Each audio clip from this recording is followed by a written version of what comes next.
higher education. I mean, colleges have been talking about, should we enter that space? Should we do that? You know, are we missing out? Is it something that we can give, you know, we can do well? Are we just playing at it? Or is it because we're following the lead of somebody else? Those are the sort of conversations I would suggest a lot of executive team of colleges are having as well. Is that something that you guys, you know, yourselves, your team, have you thought about it? You've pondered about it? No, we have. You have? No, definitely. Are you able to share? And it was it was about making a decision of whether we stay in the space. Okay, all right. Because we've got, you know, like a lot of colleges, you know, we have, you know, tiny bits of provision. Yeah. You know, in different sectors and so on, which are fine, you know, but they're not going to set the world alight. And partly that's because you want to have security as a college around HE. So you're actually looking at, you know, what you deliver for yourselves. And you go to the HNDs and HNCs, which is a great space. One well understood by, you know, industries and so on.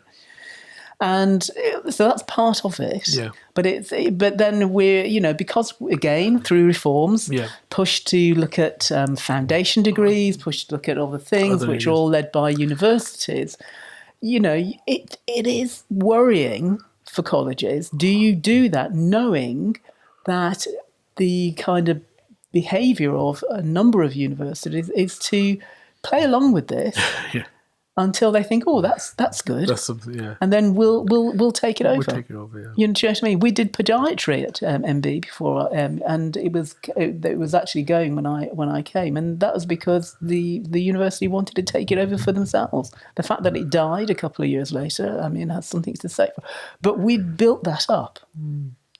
So that's what's in the back of people's mind. That's the back of my mind is, you know, how do you build a relationship with universities and to have that trust? Now, because BMet was in the position that it was, you know, we didn't have, we had basis of a good relationship with a certain local university, which I'm looking forward to it being better. But the one thing I knew, if we were going to remain in doing anything in the HE space, then we had to make sure that we are not beholden to one university, because it has to be part of the mix. You know, you don't survive just doing your own programs. You have to be part of the mix, unless you're doing so much of it that you can actually stand on your own. And there are a few colleges who absolutely are in that space.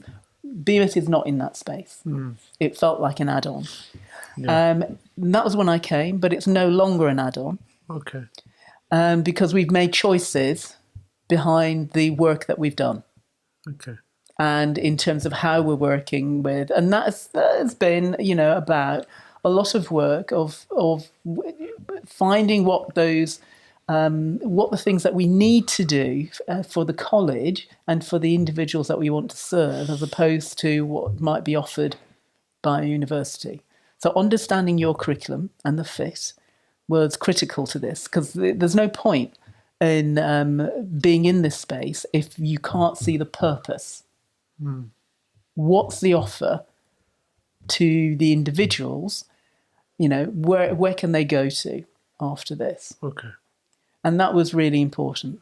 So it was a lot of hand-holding, a lot of conversations with our governors, because a few of them come from universities and so on. So, you know, so there were genuine conversations about should we stay in this space, or should we actually stay with apprenticeships, which we do really well.